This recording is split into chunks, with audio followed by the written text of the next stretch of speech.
studios today. Thank you so much. Tell us, you know, Chapa Dimba, it has been initiated back then when you benefited from it. It was called Sakata Ball, Yes. and like now they rebranded. It's now called Chapa Dimba na Safaricom. And here you are, you're umejitolea, you're commentating, and out of that, someone spots you, and you know your life just takes a different turn. You know, tell me, how was it? How did you get there? Yes. Thank you so much. Before I answer that, I would like to take this opportunity to express my condolences to K24 Oh, yes, for yes. Anjali's departure, as well as her family. I think I had interviewed her once back at that time, yes, still on the same story, and I was really heartbroken. So, but I wouldn't let that kill our spirit. We like us to continue Oh, that yes. May her spirit soul she rest in inspired peace. us. May her soul rest in peace, yes. Chapa Dimba, I'm very happy because both words are Swahili words, unlike Sakata Ball. But my birth began at Sakata Ball.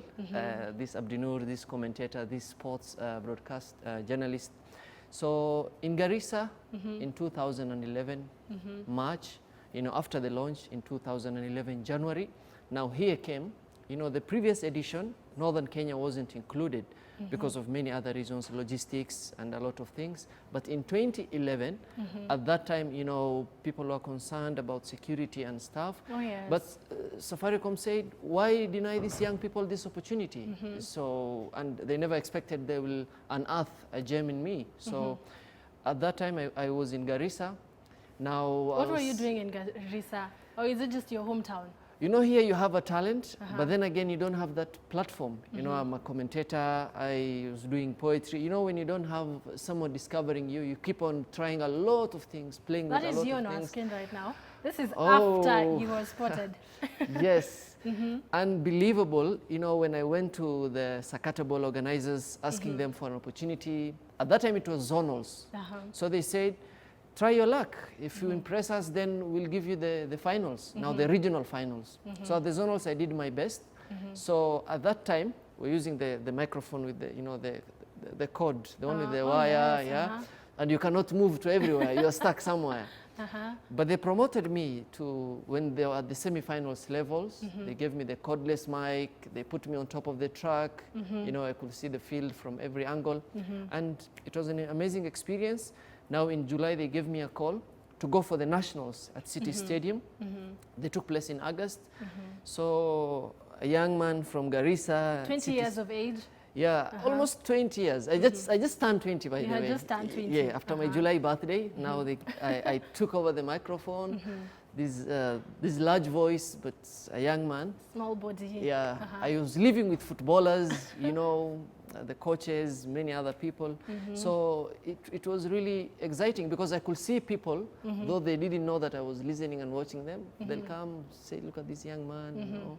They're really impressed, yeah. So it is because you did a good job at the zonals is the reason why they gave you that opportunity to also commentate at the finals. Yes, the regional finals. And then the national finals. Oh, you also commentated the national finals? Yes, at City Stadium, yes. So now after the national finals is when now you got the call-ups from, you know, the boom, yeah. BBC, Supersport. Not only that, even within Garissa, they never knew they had this talent in their midst. So when the Sakata Ball, now they could see I was doing all that. Now even the local tournament started searching for me. Where are you? We're having a tournament. You find for sometimes the politicians, the government, you'll find organizations doing tournaments.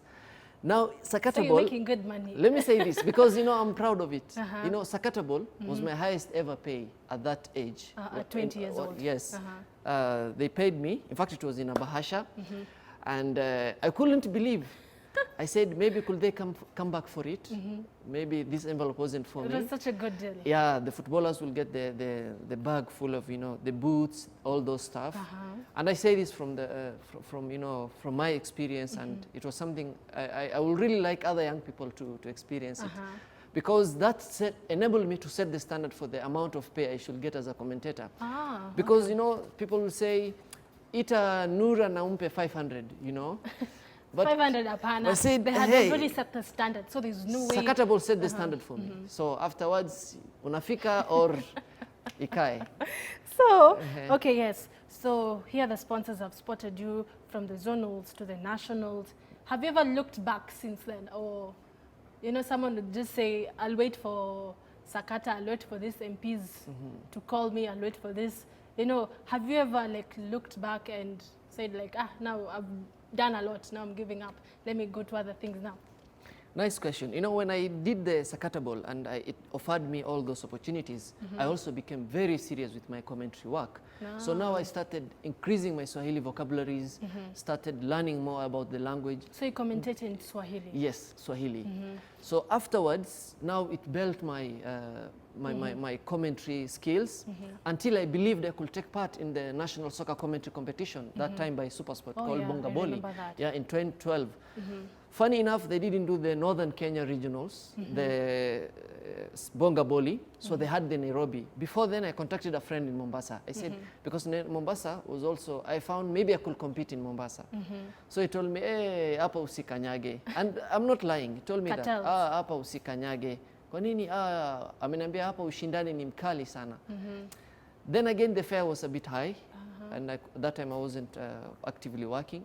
So I said, let it pass. So when it got to Nairobi, tomorrow is the competition, for example, tomorrow. So today I was still 50-50. Hey, if Mombasa, they told you couldn't beat them, can you dare Nairobi, where all the people who are really talented are based? So at night, around 9 p.m., I received several calls. Swende ujaribu, swende ujaribu. So if people could believe in me, why would I deny myself that chance? Why wouldn't you believe in yourself? Yes. So I went, because at that time I had all my research vocabularies, listening to these radio stations, doing all this stuff. So I came to Nairobi. I alighted from the Garissa bus at Karioko. From Karioko, I could call for the location. Where is Nakumatt Prestige? Where is Nakumatt Prestige? So I went to railways, went there. Can you believe even there at the venue, where all of us are just competitors, guys are looking at you and say, why is this young man wasting his time? Somali, nini hapa? Everyone. I was in the top 16, top 8, top 4. Now it's the entire Garissa, you know, the entire northern Kenya. Everybody calls and all this stuff. So afterwards, went to Supersport, and Supersport I started doing analysis of the local games, KPL games. Can you imagine?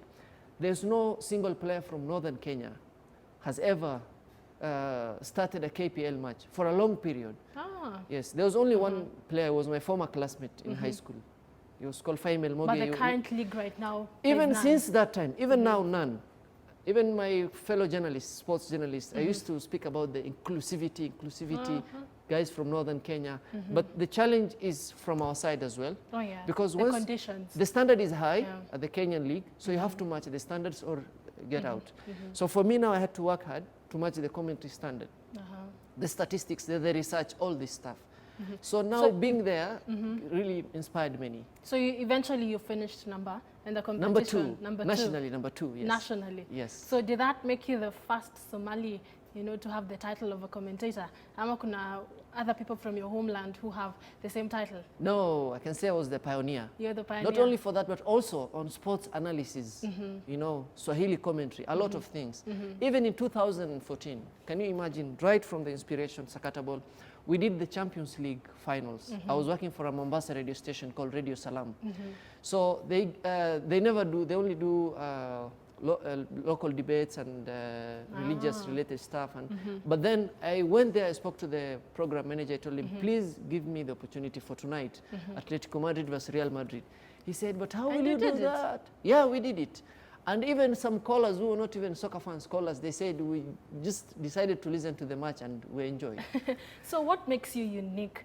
Because most people, you know, we have set the standards of commentary with Peter Drury. You know, he has really set a high bar. And if it's not him commentating these big matches, you're like, Apana, you know, where is he? And his language, how he, you know, his descriptive language, he has back depth information of all these players. We have known what is unique about him, and he has made it unique. So for you, Aiden, what would you say that has made you stand out and that has, you know, kept people calling? You know, we won't call anyone, but we will still call Aiden. Yes, yeah. Number one is, you know, every commentator has a secret. That is, what is your strength? For example, for me, number one is I find the human story in these footballers, in these games, because sometimes it's not only about winning or losing, because these commentators sometimes they ridicule you or they praise you. So right from Garissa, they branded me John Champion. Champion. He's also a commentator. You know, so for me, since I also love the Spanish La Liga, they like playing around with when a goal is scored. They don't, you know, like the old style goal. No, goal. Yeah, you see? That's the Spanish. Yeah, the other thing is perseverance, you know, and that persistence. You know, sometimes you go, you do some work, maybe payment delays, there's no payment, but you tell them, don't worry. You know, there's that passion. And one thing that I still believe in is how I'm able to capitalize on my voice. Yeah, not only the talent, but the voice itself.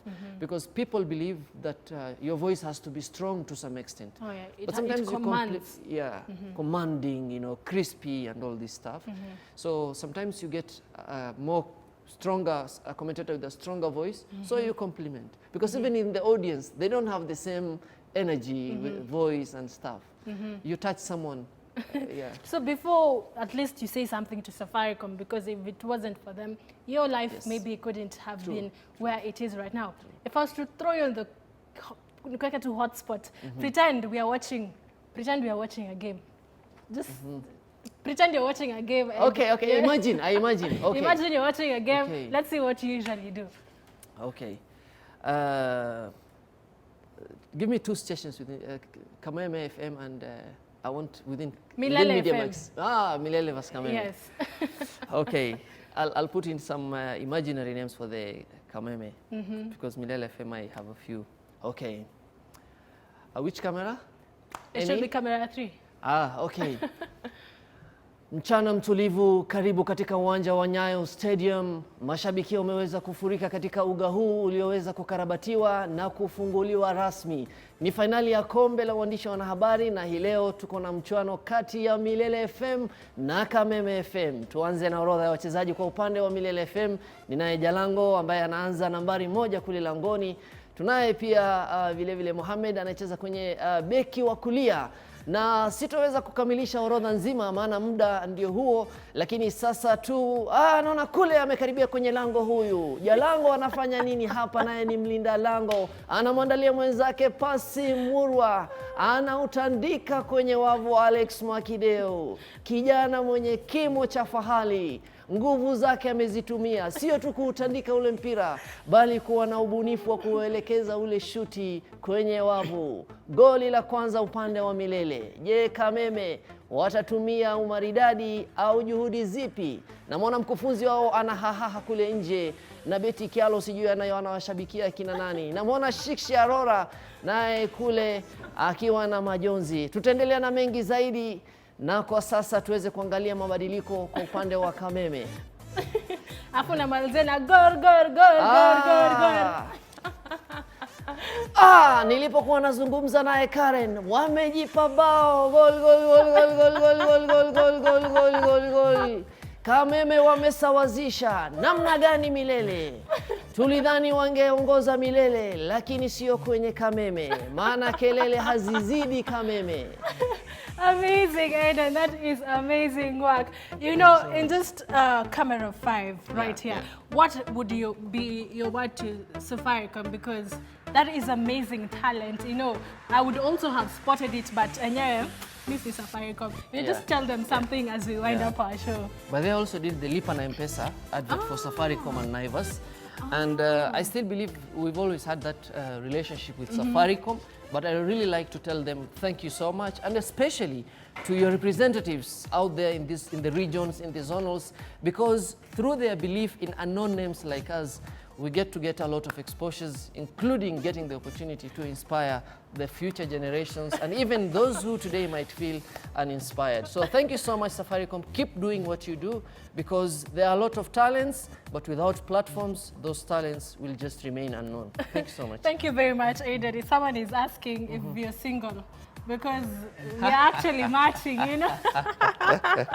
Anyway, thank you so much, Aiden, for gracing our studios today. That is amazing. It's so amazing to having, you know, seen macho kwa macho, your talent raw. Thank you so much.